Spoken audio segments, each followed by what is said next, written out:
गरज आहे ते आपण करत नाही आणि ज्याची गरज नाही ते आपण केल्याशिवाय राहत नाही।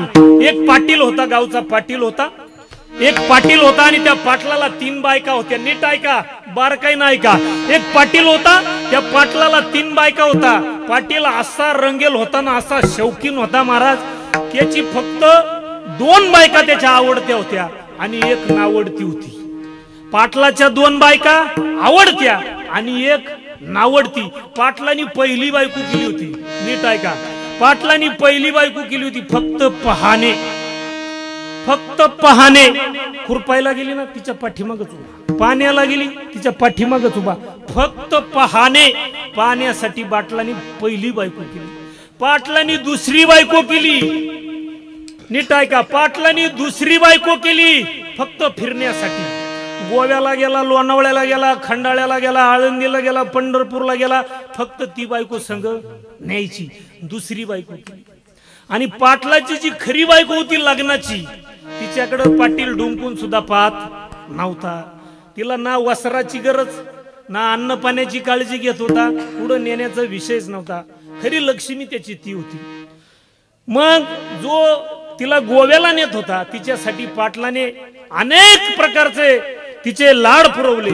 जी पाहण्यासाठी होती तिला अनेक प्रकारचे दागदागिने, मेकअपचं सामान फिरला, सगळ्या काही कोणत्याही प्रकारची त्या 2 बायकांना कमी पडू दिली नाही आणि हिच्या खाण्याची सुद्धा काळजी घेतली नाही। परंतु मला सांगा, लय उन्मत्तपणा जास्त दिवस चालत नाही, दिवस बदलतात। एक दिवस पाटील आजारी पडला आणि डॉक्टरनी सांगितलं हे 2 दिवसात जाणार आहे।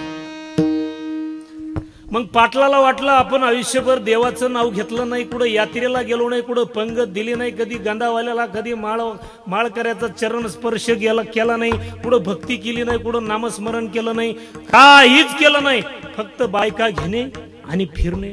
असा रंगेल पाटील आजारी पडला आणि आजारी पडल्यामुळे त्याच्या मनामध्ये एक इच्छा निर्माण झाली आणि त्याने आपल्या आवडत्या पहिल्या बायकोला जवळ बोलावलं आणि म्हटला, का ग गुड्डे, ए गुड्डे, मी काही दिवसात जाणार आहे, माझ्या बरोबर येशील?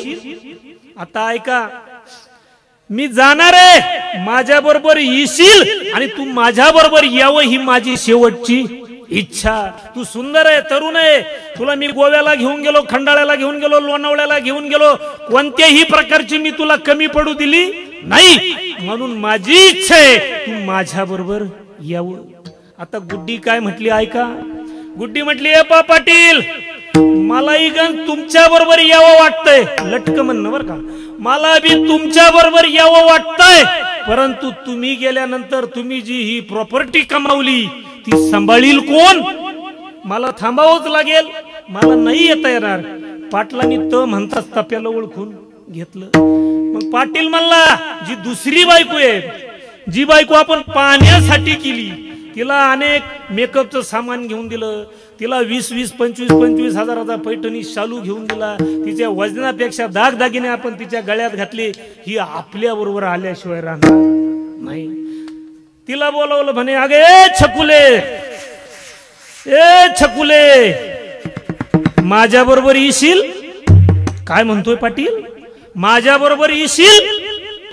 आता ही छकुली काय म्हणते, ए पाटील, तुम्ही मला माझ्या वजनापेक्षा जास्त सोनं करून ठेवलंय, तुम्ही मला कसलंही कमतरता पडू दिली नाही, तुमची शेवटची इच्छा आहे मी तुमच्या बरोबर यावं, परंतु पाटील एक अडचण आहे। पाटील म्हटला, काय? तुम्ही गेल्यानंतर तुमच्या ह्या 2 बायका तुमची प्रॉपर्टी वाटून देतील, ती सांभाळायला मलाच थांबावं लागेल, मला काही येता येणार नाही। पाटील स्वतःच्याच मनाशी अतिशय दुःखी झाला महाराज। मरताना स्वतःच्याच मनाशी विचार करू लागला पाटील, स्वतःच्याच मनाशी विचार करू लागला महाराज।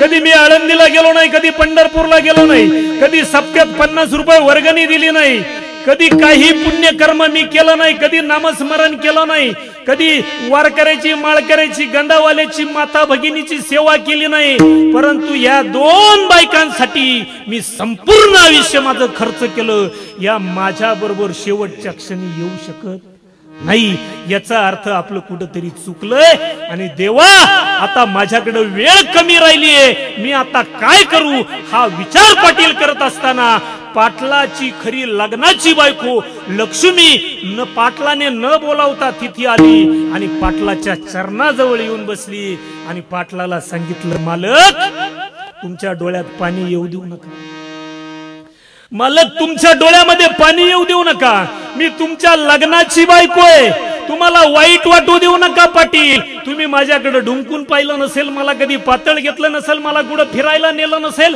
माझी कोणती हौस मौस पाटील तुम्ही केली नसेल, परंतु माझ्या दृष्टीनं माझ्या कुंकवाचा मालक हा माझा विष्णू आहे, हा माझा देव आहे, हा माझा नारायण आहे, पाटील मी तुमच्या बरोबर यायला तयार आहे. घळघळा पाटलाच्या डोळ्यातून पाणी आलं. आता ऐका, पाटलाच्या खऱ्या 3 बायका इथे बसलेल्या प्रत्येकाला 3 बायका आहे. बायको नंबर 1 पहिली बायको काया, बायको नंबर 2 माया आणि बायको नंबर 3 भक्ती जी लग्नाची आहे. म्हणून आपण आयुष्यभर काया, या कायेला आपण मेकअप करतो, वस्त्र अलंकाराने नडवतो, शेवटच्या क्षणी हिला विचारा बरोबर येते का, येणार नाही. नंबर 2 ची बायको माया, हे गबाळ मुलं बाळ बंगला इस्टेट संपत्ती नातेवाईक त्यांना विचारा, अमरधाम मध्ये माझ्या अमरधामच्या अग्निढाग देताना माझ्या बरोबर येता का, गटारातलं पाणी अंगठ्याने पाजतील, परंतु हे गबाळ आपल्या बरोबर येणार नाही. एकट्याला यायचंय आणि एकट्याला जायचंय. नंबर 3 तिसऱ्या नंबरची बायको आहे, तिचं नाव आहे भक्ती, जिच्या बरोबर आपण 4 चौघात लग्न केलंय, त्या बायकोचं नाव आहे भक्ती. उभ्या आयुष्यात आपण जे काही सत्कर्म केलं, पुण्यकर्म केलं, भक्ती न सांगता आपल्या बरोबर येते अभंगाच्या 3ऱ्या चरणात.